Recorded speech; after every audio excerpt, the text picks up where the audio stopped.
Bullshit. Welcome to part 2 of the interview with Eric Guy of Predictive Synergistic Systems on the No BS Marketing Show. I'm your host, Dave Mastovich, and for you, the listeners of the No BS Marketing Show, Audible is offering a free audiobook download with a free 30-day trial to give you the opportunity to check out their service. Go to www.audibletrial.com/nobs. Over 180,000 titles to choose from for your iPhone, Android, Kindle, or MP3 player. Eric, marketing is about clearly defining your target markets, then doing the necessary marketing intel to find out what they want. And sometimes you don't like what you find out and you have to tweak your product so you can give it to them when and where they want it at a price they're willing to pay. And then tell them about it again and again and again. Unfortunately, most people get hung up on that last part, the telling. But you need to start with the clearly defined target audiences and the marketing intel to ask them what they want so you can develop it and give it to them. And then telling them about it can be the fun part. So you've heard my definition of marketing and our definition here at Mass Solutions. Think back to what has been your most amazing moment in your experience with marketing, messaging, or communications. What's your biggest marketing or messaging success? For me personally is, we're perfect the way you are. You're perfect the way you are. Just be passionate, love what you do, and then it'll just naturally come. I mean, if you're really in love with what you do, when you start talking about what you guys do, there's no doubt that you're passionate about it. And I hope you get the same from me, right? And there's no doubt I'm interested. Yeah, I might not even need your service, but I'm interested. But the fact that I might not need your service now doesn't mean because I see your passion, I might not tell somebody else. And I'm very likely to tell somebody else that. But that's just do what you love to do, and whatever you sell, whatever that is that you call work will come naturally. You'll sell naturally. And the nice thing about it is you won't feel like you're going to work every day. It just feels like life. You fulfill your purpose, not your work. We talk a lot about the big idea, and the big idea of Predictive Index, which is what Predictive Synergistic Systems, your company and Dan Corser's company, works with, is Predictive Index. There's a big idea behind Predictive Index. I'm going to give you my perspective as a customer and a licensee and a trainer and a mentor that uses this. Throughout my career, I've really focused on self-awareness and helping others become more self-aware. And so I subconsciously was doing what you said it takes to be the strong leader while trying to be authentic. And when I wasn't authentic was when I ran into the most trouble. And I didn't consciously become inauthentic. It's just you're in an environment and you're not able to be yourself. As you said, you couldn't be you. And I tell students when I teach college class, I say, you're the best you, and no one's going to out you. So be authentic and be you because you're the best you. So the big idea that I see with Predictive Index is, unlike some other tests and tools that are still good, I've used DISC, I've used Myers-Briggs, good, I still find a use for them. But what makes Predictive Index so compelling to me is a couple of things. First, it takes 5 minutes to take it, and no one believes me when I say it's going to take 5 minutes, and they go, yeah, right, Dave, you're full of BS. No, it takes 5 minutes. And then you go through these things, and I love to go through 7 or 8 of them. I even go through what they were feeling and thinking in the 90 to 120 days in the rearview mirror. And the reason I do that because it sells them on PI, because they go, whoa, that's kind of creepy, but you're right on. And Suzanne's nodding. She remembers it. So talk about Predictive Index and how it's natural being you. It tells your needs, your wants, and talk about it.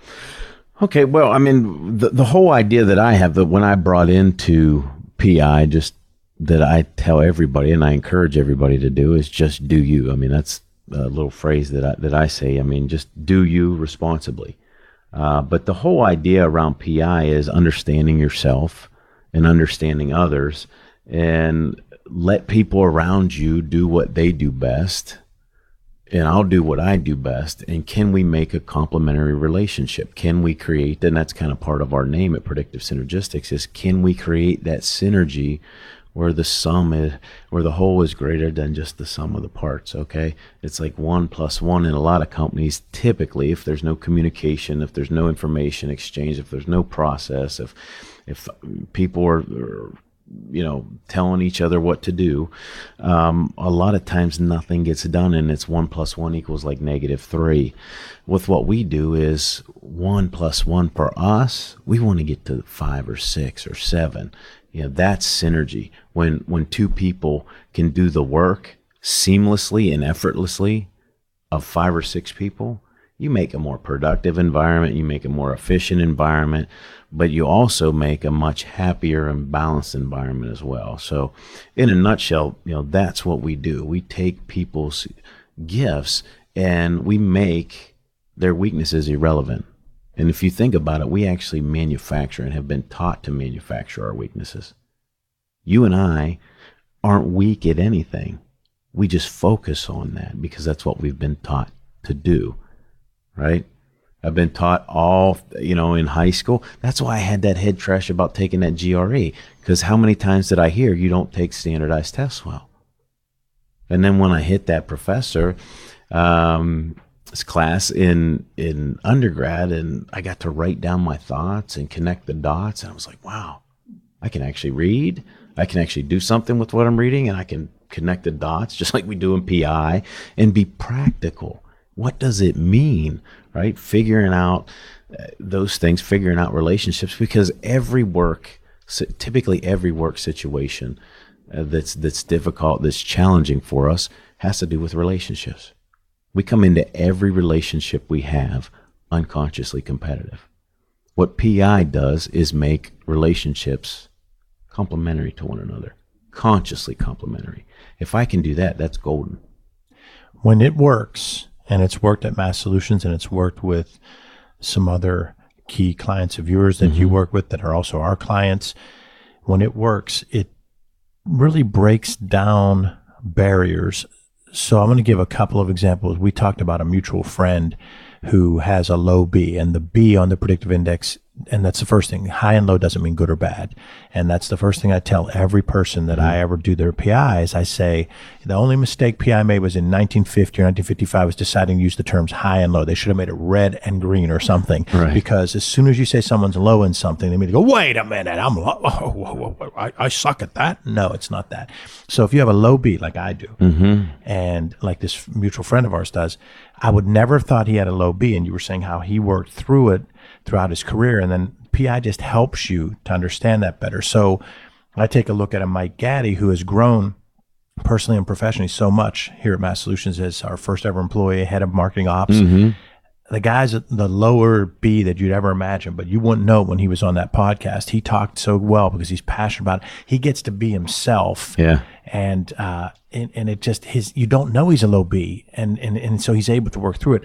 And the one thing that it does for self-awareness is it like helps you to understand why you do things that make you not a fit. So I'll give you an example, my head trash. My entire life, I was told that I was a problem because when I was in a group setting and there was some kind of meeting, coaches would have you stand on the line and I would bob.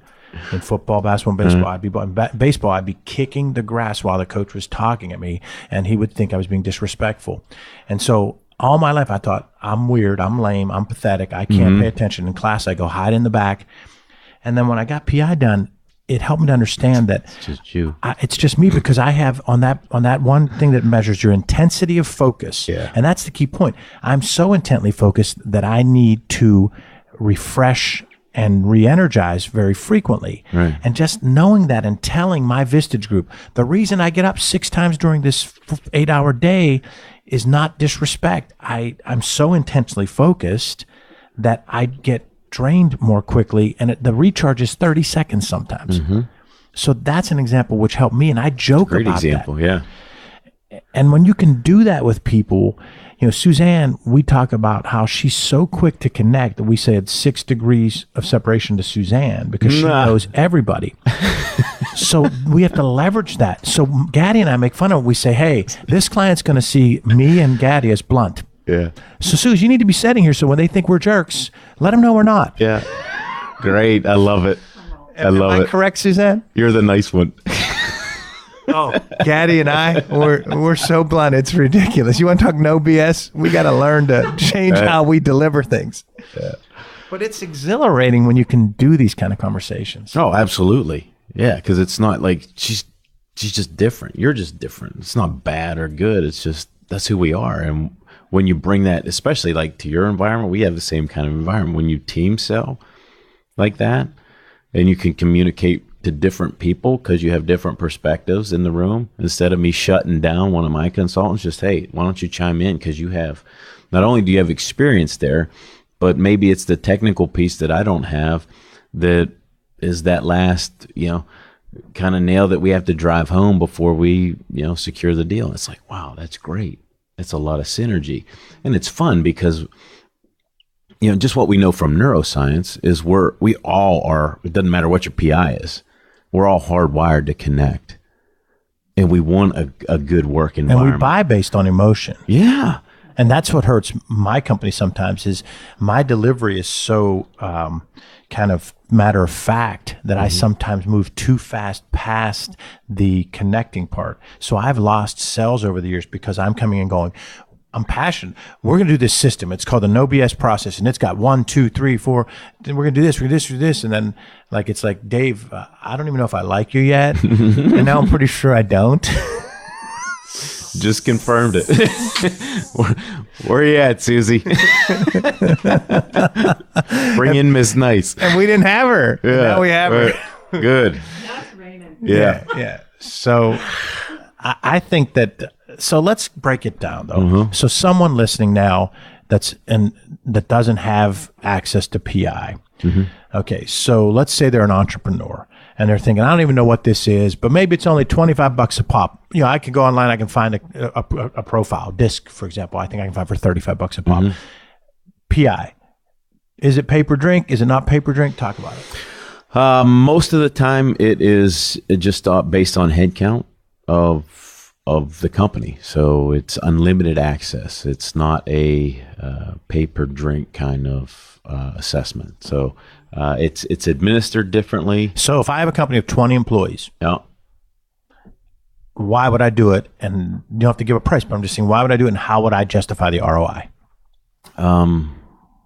So why would you do it? It depends on what your challenges are. So a lot of times with smaller companies, they're trying to grow, and to lose just one person and to have PI correct that literally could pay for PI for 10 or 15 years, literally, especially if it's somebody in your position.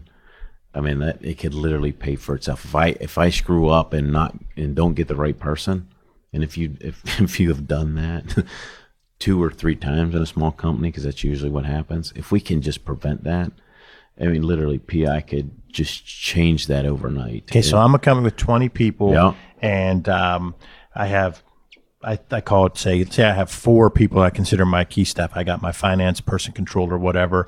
I've got someone that handles my HR and my compliance, and I've got my top operations person. And they're a smart company, so they actually have a marketing person at the seat at the table, which is unusual for a small company, but let's say this is a really smart one. All right. So now my biases come out there, right? So now my operations person is leaving. They've been with us 30 years. They were there when my dad started the company, and they're 65 and they're leaving. Why do I need PI to replace that? We want to know how that person was wired. Can we do it over again? Should we do it over again? What were the good things about that person? What were kind of the downfalls? How are we moving forward? What does the team need? Because not only can we do a PI first selection and hiring, we can look at the team dynamic. What do we need next? So if you two are selling and you're saying, okay, there's a missing piece here. Let's look at your PI. Let's look at your PI. And what else do we need to bring in? Do we need to bring a Gaddy in to make that whole? Do we not? It might not. All right. But do we need it in certain situations? So we can do that. And, we do great at succession planning and just finding the right person, finding if that's the same behavior that we want to recreate it. We just find somebody that's wired like that. All we have to do is teach the skill.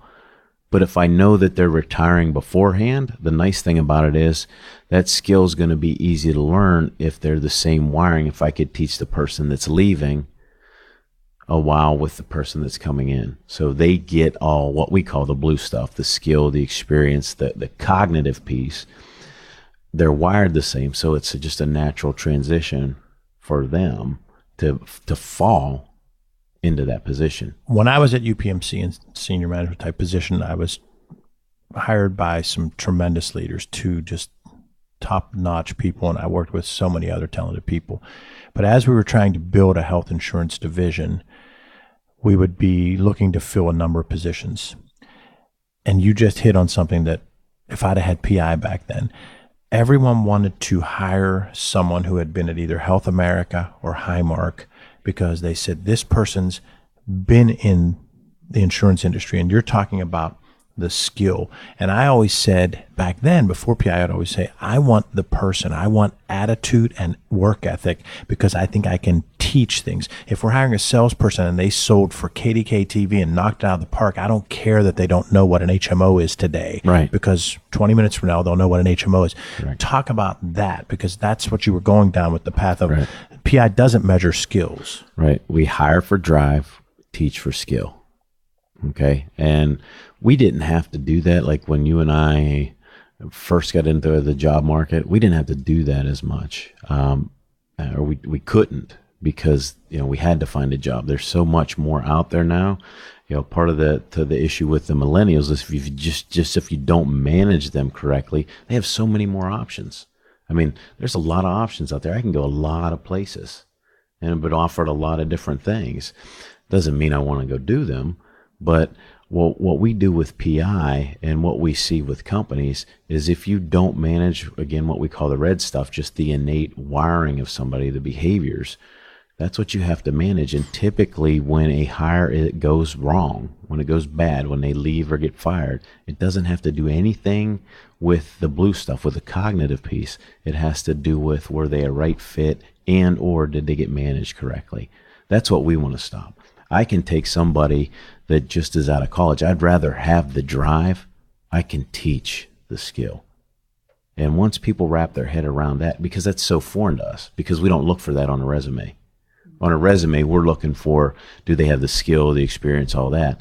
How often do we really look for, hey, does this person have the drive that it's going to take in this role to stay there?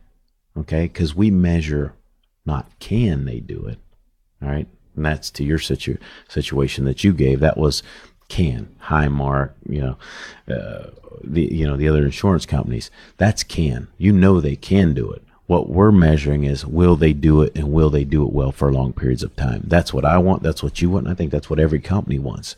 You don't want that constant turnover and that constant churn, and we want people to be happy and productive.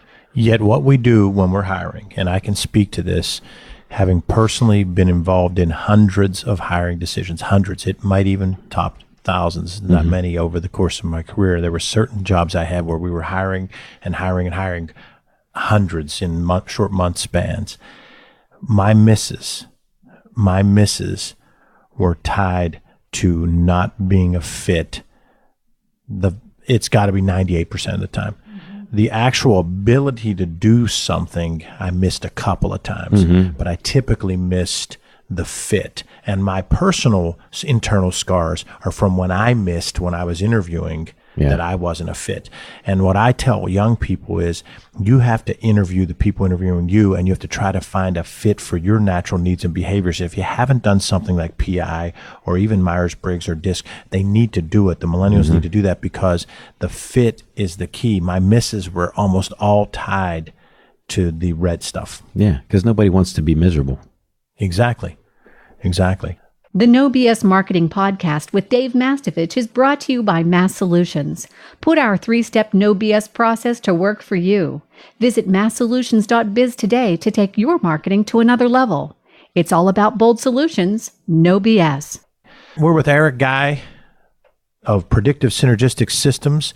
We've got a couple other things to talk about. It's the No BS Marketing Show. Right now, though, we're going to pick a tool or tip you'd offer that will help our audience tell their story, craft their message, or communicate to internal and external target audiences.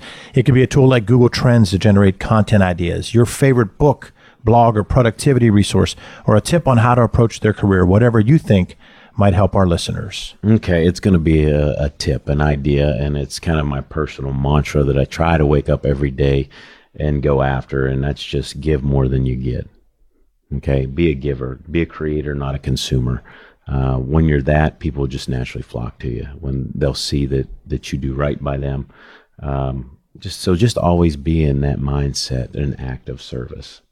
The money, the whatever you want, the prestige, the success, and however you deem that will come. But always give more than you get. Great tip. And I'm going to give my tip for today. Okay.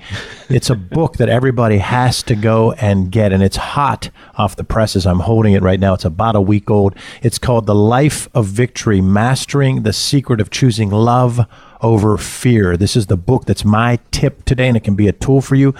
The author is this guy by the name of Eric Guy. Why don't you tell us about The Life of Victory, Mastering the Secret of Choosing Love Over Fear? So really, it's my story wrapped around what we do. I mean, it's some of the stuff that we talked here today about. I mean, mind trash, conditioning, how to get out of it. I mean, the big thing is, okay, I'm here, I'm set. How do I get out of that?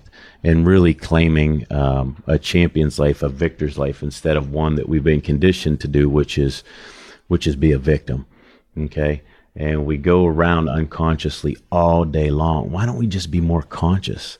Why don't we just, pursue love instead of all this? And maybe that's too touchy-feely for maybe some of the companies that might be listening to the program. But why don't we pursue influence? Why don't we pursue internal motivation instead of external motivation? Why don't we pursue that influence? Why don't we pursue truth? Why don't we pursue authenticity, right? Because the opposite of that, if I'm in fear, is being inauthentic. Nobody likes that because it just feels weird. But it's got some good tips. I kept it short because I wanted somebody to be able to pick it up and read it maybe on a weekend afternoon and really feel inspired and actually do something with it. So it's on Amazon, and I think either today or tomorrow, you'll be able to download it onto the Kindle. Haven't got that confirmation quite yet, but I know it'll be either tomorrow or today or tomorrow. It'll be on Kindle, but it is on Amazon already. But I just absolutely love it, and I wrote it because I wanted to help people go through that same journey that I went through. I mean, it's really claiming that victory in your life. So however you define success, whatever you define that as, go get it. So how long did it take you to write it? When did you decide to write it, and how long of a time frame? Well, talking PI, if we're going back to PI, it took a while because, low C, low D, and maybe, the listeners don't know that as much, but if somebody listen that knows us, they know me. It just, I get so busy with some things, and then I have that squirrel moment. It's like, squirrel, oh, that was really fun. So there's literally on my bookshelf, there are, I think, 5 or 6 books started that are probably about 70, some are like 80% of the way there. This was that push to really get it done. One of the great mentors that I've had was my Vistage chair, Dick Singer. And Excuse me. He's the one that actually pushed me to do this. It said, dude, get it done. So every one-to-one that we had, where's the book at? How's it coming? And I probably couldn't have done it without him and my family just pushing me, because even the end of last year, when I thought it should be done, when I thought it should be edited, it's like, how come we can't get this thing or a cover on it or whatever it is? They were the ones that said, look, keep pressing forward. Because I literally in January, it was all done. It was going through its, I think, 2nd or 3rd iteration. And I'm just like, forget it. We're done. Like, I've got other stuff to do. I can't figure this out right now. And, the great thing about great relationships is they can tell you, hey, stick it out. And other than my family, one of the ones that really kept pushing me was Dick Singer in my Vistage chair. He just kept pushing and pushing and pushing me. Well, if you know Dan Corser, who was a former guest, and we have a picture of him up on the website, I think, and Eric will have the pictures of him with me today. So the people that are in our network and have followed us and followed the podcast know both Dan and Eric. But for those of you that don't, Dan Corser is if you want to say type A personality, from that everybody knows that term, but in PI, a very high A, which means his ideas are the best, very driven, but he's also very corporate. Comes in with a suit, that tie. I'll see him at 8 o'clock at night after drinks, and he still has the tie the whole way to his neck. Comes in with a briefcase, and he looks like it's 1988, and he's the CEO. And then Eric, I'm just going to read the foreword by Dan, the first paragraph of the foreword by Dan Courser. Oh, that hair has got to go. Well, Eric has Anthony Kiedis of Red Hot Chili Peppers is who you bring to mind for me the most. I'm sure others have probably said that to you over the years. So Dan's next line is, I'm afraid and a little ashamed to admit that this hasty little mental gem represents my first impression of Eric Guy. Long, loose, and free, the pile of hair on my friend's head surely makes an impression upon first glance. Think of the Red Hot Chili Peppers. But what it is then you get to the real Eric Guy, and that is the real Eric Guy. You're you, but you're awesome, and you do all this cool stuff, and it's all captured in the Life of Victory, mastering the end there, Dave. What he said at the end. Okay, let me the end of that forward. You put me under pressure. He says, okay, in what I may only characterize as the highest compliment I can give, Eric reminds me of my own mom. Like her, he is deeply authentic, smart as a whip, with a great sense of humor and an even greater sense of loving calm. He remains my trusted confidant, my valued business partner, and my treasured friend. So yeah, the hair can stay. And that's no BS. Yeah, that's no BS. You guys have to get the book, The Life of Victory, Mastering the Secret of Choosing Love Over Fear by Eric Guy. And now, Eric, it's time to keep calm and hit the bullseye. Okay. I'll ask you to choose between two marketing or messaging classics. You tell me which one you like more and why, but you only have a few seconds to choose and hit the bullseye. Okay. Geico's Gecko or the Aflac Duck? Ah, wow. The duck. It took a while. What's your reason on it? I love both of them, and when those commercials come on at home, I do the impersonations. So love the gecko, but probably love the ducks more, just because right now my son is raising 4 ducks outside, and it's been a family project to build a pen. So you can give us the Aflac Duck song. Go ahead. Aflac. All right. Lexus, the relentless pursuit of perfection, or BMW, the ultimate driving machine? It has to be Lexus, just because of the perfection piece. That speaks to me more. Hotels.com's Captain Obvious, or Priceline's William Shatner? Captain Obvious. I was just, we have to watch the Pens game now without Mike Lang. Yes. And watching it on NBC, I get the feeling that everybody's rooting against us. And what were we talking about? What were the two choices? Hotel, Captain Obvious. I was joking last night with whoever was commentating the Pens game.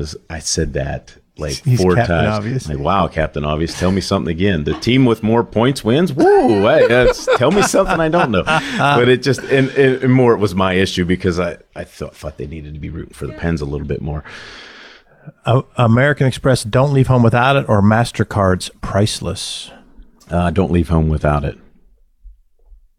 Because that's, I guess I see my family with that. Don't leave home without them. Let's get on to something more munchy. Lay's Bet You Can't Eat Just One, or Doritos For the Bold? Bet you can't eat just one. I'm not sure why. That speaks to me more. Okay, I'm going to go back to growing up in the 70s and early 80s. The $6 Million Man, or Evel Knievel? Oh, those, yeah, I didn't see a lot of that. But I would say probably Evel Knievel, because of all the risks. Like the risks. Yeah. All right. Now we're going into this episode's Sights and Sounds of Marketing. It starts with the song People Are Strange. People are strange when you're a stranger. Faces look ugly when you're alone. Picture yourself walking into a networking event, especially if you have a low B on the PI, like I do, making a presentation or meeting with a prospective client for the first time. Are you completely comfortable with being yourself, as Eric has suggested, or do you try to be what you think they're looking for? People seem wicked when you're unwanted. Streets are uneven when you're down. If you aren't the real you, others will notice, their initial impressions tainted They subconsciously stiffen up. You react by becoming nervous and even less natural. It's a vicious cycle that leads to a whole lot of tension. When you're strange, no one remembers your name. The key takeaways of your presentation or your pitch, and possibly even your name, are forgotten while your nonverbal nonsense makes your audience uncomfortable. When you're strange, 2 things. Be the natural you, like Eric has talked about. Being you with your natural needs and behaviors. The second thing is thinking about your audience and what they're looking for, trying to understand their natural needs and behaviors. If you prepared appropriately, then focus on being you, a confident, knowledgeable resource, and making it about them, your audience. Faces come out of the rain. When someone's passionate and knows their stuff, strangers make eye contact, smile, or nod. They relate and see the value you bring and that there's something in it for them. Take the time to truly prepare. Do the hard work before the presentation or meeting. Be the real you and try to understand your audience. If you're really nervous, boost your confidence by chanting another Jim Morrison lyric. I am the Lizard King. I can do anything. Eric. Great advice. Eric, your thoughts the Lizard King. on the Lizard King and people are strange, including me. Yeah. Yeah. It's okay to be strange. You know what the first chapter, you haven't read the book yet, but the first chapter is, are we crazy? You know, what defines that? You know, you're only strange to people who aren't comfortable in their own skin. You know, I'm comfortable in my skin. I hope I make people comfortable in theirs. If I'm strange, well, then maybe we don't need to be in the same company. But if we can be strange together, we're going to create a lot of things. So that would be my take on that. The Doors movie came out in 1991. I can't go with the actual Doors when the song came out because neither of us were in existence. But the Doors movie came out in 1991. And so other sights and sounds from that year include, hello, Clarice. A census taker once tried to test me. I ate his liver with some fava beans and a nice Chianti. Anthony Hopkins as Hannibal Lecter in Silence of the Lambs. Did you like that one? It creeped me out a little bit. But I did like it. I think from the psychological point of view, but not the creepiness. There's that one part when you think it's the other guy that's the killer, and they're going, oh, geez. The Few, the Proud, the Marines, the United States Marines ad is aired for the first time. The Few, the Proud, the Marines. Certainly memorable. I didn't realize it was 1991. Yeah. Seems like it's been around forever. I know. I would have thought the 50s or 60s. Another one that you would have thought was around forever. I honestly can't believe this. I had to fact check it. The Quicker Picker-Upper Bounty paper towel slogan makes a memorable impact. That seems like it's always been on my mind. The Quicker Picker-Upper. They're both so strong messages. Yeah, absolutely. Hasta la vista, baby. Became a catchphrase after Arnold Schwarzenegger said it in the Terminator 2 Judgment Day. You know, that sequel was actually good. The first sequel, the first one and the second one of that were good. Mm-hmm. And now what do they have him do? You know, did you see on TV the commercials now? He's got that dialect, you know, whatever that game is. Yes. Only in the App Store. Yeah. It's like, and every time it comes on, what do? You recite Arnold. Exactly. Yep. Great message. Here's another great message, and it's amazing that it took until 1991. Kentucky Fried Chicken officially changed its name to KFC because, hey, maybe I don't want to tell people it's fried. Never thought of that. 1991, Kentucky Fried Chicken changed its name to KFC, and being a basketball guy, I had to put this one in because you can divide fans of March Madness into 2 camps. And one is I love Duke, and the other is I hate Duke. And Duke won its first NCAA basketball championship, and a lot of people hated Christian Laettner that year. Yeah. You a March Madness guy at all? I'm not, but I remember that because I was still in high school. So yeah, I do remember that, and I do remember the 2 camps of either loved him or you hated him. Yeah, I do remember. That's so funny. It still sticks in our minds. I mean, that's been years ago. He brings it up. In everybody back then. He just was one of those lightning rods. Yep. Stepped on the one guy in the game against Kentucky. Uh-huh. So, Eric, how can listeners contact you if they'd like to learn more about what you do? So Email ericguy@predictivesynergistics.com. Phone number 724-622-8351. And you can either webpage, predictivesynergisticsystems.com or centerforvictory.com to find out both of the sides of the things that I do. So, Eric, thanks for being on the show. Thanks for having me. It's been a blast. It was a great time. And to our listeners, thanks for joining us for the No BS Marketing Show. Visit nobullshitmarketing.biz for show notes, plus additional marketing and messaging resources. Are you signed up for light reading? If not, you need to. You'll receive valuable strategies every other week to improve your marketing and transform your message. It really is light, intended to be read in 2 minutes or less, and it just might trigger bright ideas for you. To sign up, go to masssolutions.biz. Remember, ask yourself, what's the big idea? And build your story around the answer. It's all about bold